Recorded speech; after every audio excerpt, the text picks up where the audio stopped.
everyone. This is going to be a stinking exciting time. We are going to make Christmas cookies from scratch. We didn't buy any of those little cutting, whatever you call parts. And I'm learning so much. And I'm using my KitchenAid, which was something I've wanted for 25 years and got about 5 years ago. And we just took off the little label off the prong. So I'm excited. I have Haley here. Hi. And she is the pastry chef at the Chocolate Sanctuary, and she is teaching me all about this. And I learned so much already, and I haven't even done anything yet.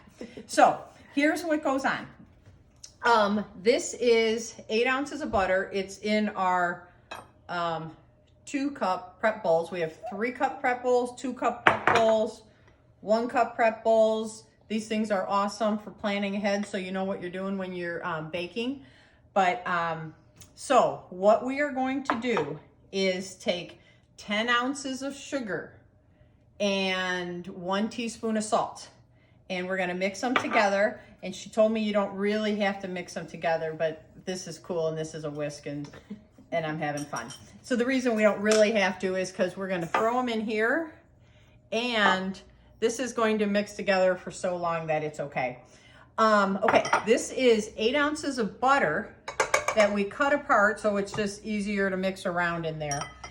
It's unsalted. Oh, and it's unsalted. Get this. You need unsalted because you're adding your own salt. You want to add 1 teaspoon of salt or however much you want to add of salt, but you want to be in control of your salt.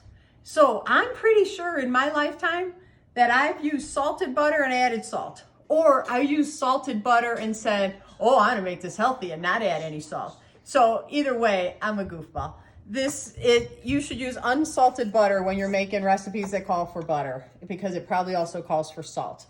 And the warmer, if you use warm butter, it affects how the cookies spread when you're cooking them. Mine always come out flat. Probably okay. Anyway, Yes, but also when we are mixing it using a mixer, we want to make sure we're not going to over cream it. And so when we mix it with we're using cold unsalted butter right now. There's no waiting right now. We just, say you wanted to make cookies last minute, there's no waiting. We're just going to mix that cold chopped up butter with your sugar and your salt. And then we want to beware when we add our eggs with our milk and our vanilla mixture. That's called the creaming process. We don't want to over cream it because then that's another reason why cookies spread.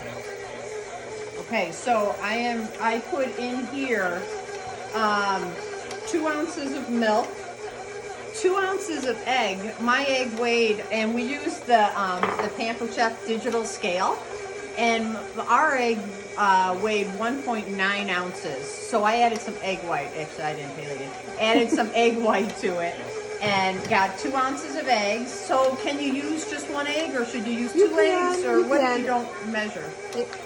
You can just use 1 egg, but if you're using like an egg from the store, like one of the large eggs, I would almost go using the 2 eggs because you want that fattiness of that yolk.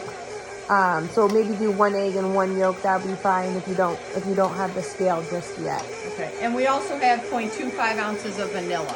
Okay. So we just mix that all in there. And 2.5 ounces of vanilla is a teaspoon? I'm not sure. 1 second. It's a half of a tablespoon. A half of a tablespoon. Okay. Okay, so look, your butter is almost there, almost incorporated. I'm just going to turn this up really quick just to make sure that the butter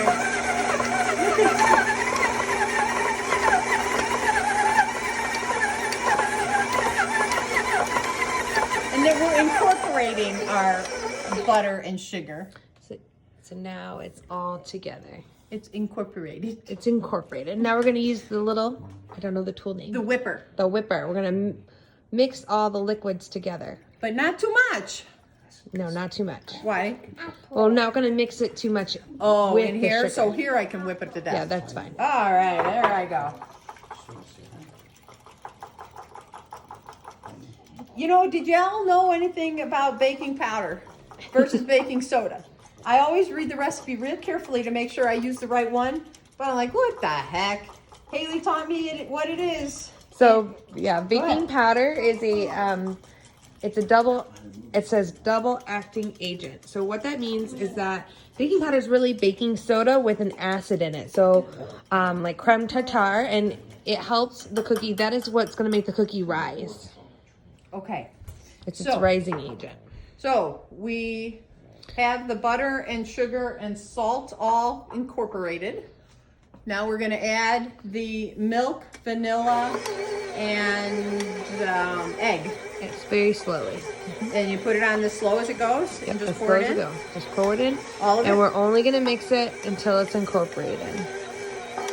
Oh, is this where we're incorporating? Yeah. Were we incorporating before? Well, we're always incorporating new things. We're gonna push down the sugar butter mixture. Okay. Oops, sorry. Go ahead. Okay. How fun is this? So now that's as far as I'd go. Just until it's just a little bit incorporated, and now I would mix together your baking powder and your flour. Okay, now our flour is cake flour. Get this, guys. There's a thing called cake flour or pastry flour. Cake flour is 27 times more finer than all-purpose flour. But there's also freaking bread flour, which is more dense for bread.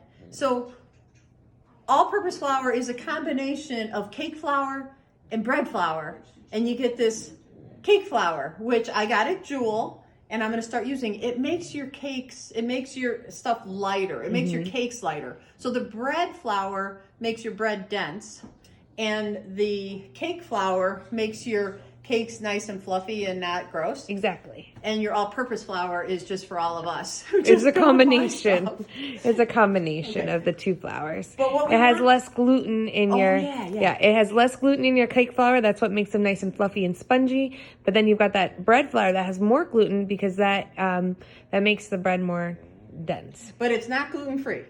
It is not gluten-free. Okay, so then I'm going to take the baking powder and put it in there, and I am going to whisk this because we do want it evenly distributed. So maybe we'll use a bigger mixing bowl next time. All right, is that good now? Yeah, that looks perfect. Okay. So we're going to add it a little bit in. Okay. Have we turned it on or just put it in? Just put a little bit in. And then we will mix it. And that's just for its initial little mix. Okay, you can keep adding it though. And we just do this on slow. You don't want flour going everywhere.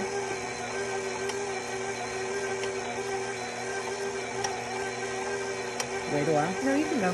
You can put it all in. It's on its slowest mode, so it should be okay.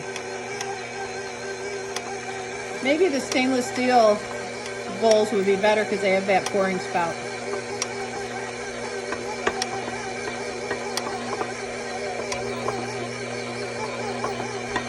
All right, then I'm going to use my hands because I'm at my house. Now we're just going to mix this until the cookie dough comes together. We're not going to over mix this because what you don't want to overwork your gluten and make a tough cookie. You want a nice fluffy cookie, nice and soft and ready to go. Now what's beautiful about this recipe is that it's ready to roll out now. We don't have to chill it since we used cold butter. Yeah, it's done. Wow. It's a really quick, easy recipe. We're going to post it for you. Okay, we're going to stop here, clean all this stuff up, get this ready to go, and get ready for a second video with rolling out and making cookies. Okay, thanks.